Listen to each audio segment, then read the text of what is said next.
এটা কি আওয়ামী লীগের অবস্থান নাকি শিক্ষার্থীদের অবস্থান? অনেক জুলাই যে বিপ্লব সেটিকে পুঁজি করে আপনি আর্থিক লেনদেনের একটা সুযোগ নিয়েছেন বলে অনেকে অভিযোগ করেছেন।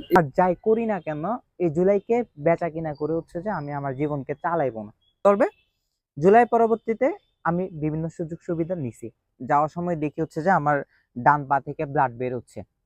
তো আমি যে গুলি খাইছি এটা আমি বুঝতে পারতেছিলাম না।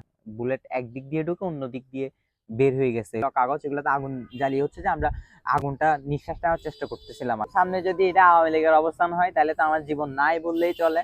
আর যদি শিক্ষার্থীদের অবস্থান হয় তাহলে তো আলহামদুলিল্লাহ। তো সরকারকে আমরা স্বৈরাচার হিসাবে সেই 15 জুলাই কিন্তু আখ্যায়িত করে ফেলি।